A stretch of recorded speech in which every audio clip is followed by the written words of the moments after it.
John Pierpont Morgan, better known as J.P. Morgan, was not just a banker, he was a force of nature who reshaped the modern financial world in ways that still ripple through global markets today. Born in 1837 into a wealthy banking family, Morgan grew up surrounded by the world of high finance. His father, Junius Spencer Morgan, was a prominent banker in London, and from a young age, J.P. was trained to think in terms of money, power, and strategy.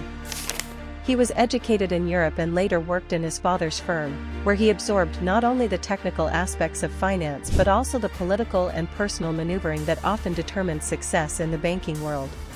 By the time he entered his 30s, Morgan had already positioned himself as one of the most influential financiers in the United States. Morgan's rise coincided with a period of massive economic growth and instability in the U.S. The country was transitioning from an agrarian economy to an industrial powerhouse, but financial systems were fragmented, unregulated, and prone to crises. Dozens of independent banks issued their own currencies. Railroads, the arteries of the new industrial economy, were booming but wildly mismanaged, leading to constant bankruptcies and panics. Into this chaos stepped Morgan, a man with both the capital and the iron will to impose order. One of his earliest moves was in railroad reorganization during the late 19th century. As railroads expanded rapidly, many were built without proper financial planning, resulting in insolvencies. Morgan stepped in as a kind of financial engineer. He would take over failing railroads, bring together rival owners, cut excess costs, and rationalize operations. This process became known as Morganization. He wasn't just investing, he was restructuring entire industries to make them stable and profitable. By the 1890s, he controlled vast segments of the railroad system, effectively turning a chaotic sector into a coordinated network. Morgan's influence went far beyond railroads. He played a central role in modernizing American industry through his involvement in corporate mergers and the creation of massive industrial trusts. One of his most famous moves came in 1901, when he orchestrated the merger of several steel companies, including Andrew Carnegie's operations, into United States Steel Corporation. This became the first billion-dollar corporation in history. Morgan personally negotiated the deal with Carnegie, paying him $480 million, a staggering sum at the time. U.S. Steel quickly became the dominant player in the steel industry, setting the tone for how capital could be pooled to create giant, stable corporations that could compete globally.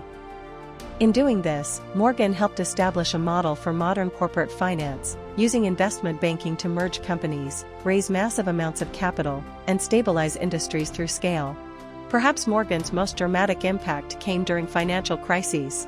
In the late 19th and early 20th centuries, the U.S. government lacked many of the tools it would later develop to stabilize the economy. There was no Federal Reserve, no centralized lender of last resort, and no modern mechanisms to inject liquidity during panics. In these moments, Morgan often acted as a one-man central bank. The most famous example occurred during the Panic of 1907. And it became yet another trigger for then what became the cataclysm of the Panic of 1907. The crisis began when a failed attempt to corner the copper market triggered a run on banks and trust companies. Financial institutions collapsed, credit froze, and panic spread across the country. The federal government, under President Theodore Roosevelt, lacked the tools to intervene effectively.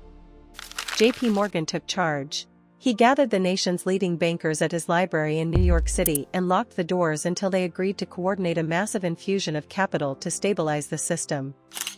He personally inspected balance sheets, decided which institutions were worth saving, and forced competing bankers to work together.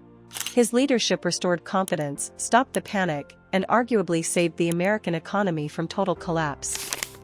This episode highlighted both Morgan's immense power and the systemic weaknesses of the U.S. financial system. In effect, a private banker had stepped in to perform functions that today are handled by the Federal Reserve.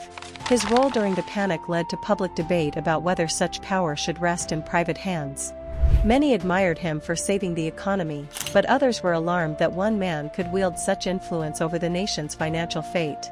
This debate directly contributed to the creation of the Federal Reserve System in 1913, just months after Morgan's death. In a real sense, Morgan's actions forced the U.S. to modernize its financial architecture. He was the catalyst for building a central bank that could provide liquidity and prevent future crises from relying on a single financier's judgment. Morgan also changed the financial world by reshaping how global capital flowed.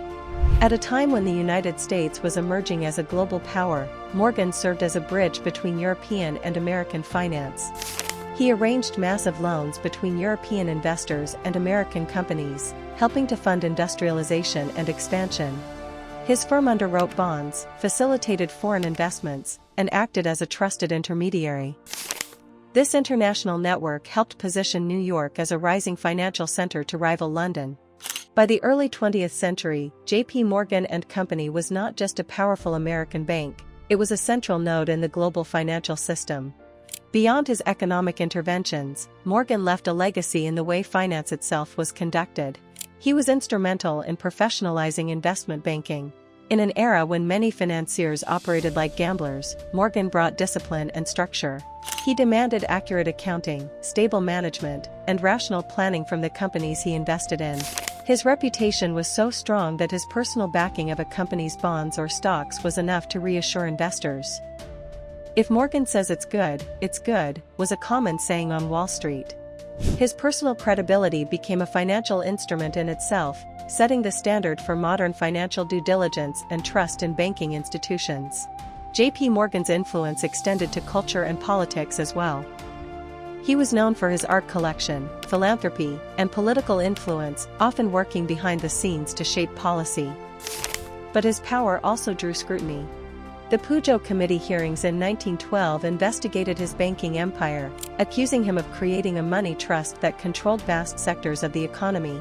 While he defended himself as simply bringing order to chaos, these hearings reflected the tension between private power and public interest, a tension that still defines debates over large financial institutions today. Morgan died in 1913, but his impact endured long after. His firm evolved into one of the largest financial institutions in the world, eventually becoming part of what is now J.P. Morgan Chase. More importantly, the systems he helped shape, corporate consolidation, modern investment banking, crisis management through liquidity intervention, and global financial networks, became permanent fixtures of the financial landscape. He didn't just make money, he transformed the structure of modern capitalism. His ability to act decisively during crises set precedents for how financial systems would be stabilized in the future, paving the way for central banking and coordinated financial policy. J.P. Morgan's legacy is complex. He was simultaneously a stabilizer and a monopolist, a visionary and a power broker. But there is little question that he changed the financial world forever. He took a fragmented, unstable system and imposed discipline, scale, and coordination.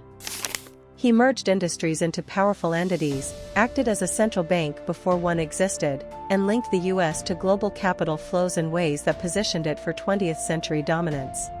In many ways, modern finance, its structures, its mechanisms for crisis response, its corporate giants, bears his fingerprints. His life marked the transition from a chaotic Gilded Age economy to a modern, structured financial system that would shape the global order for a century to come.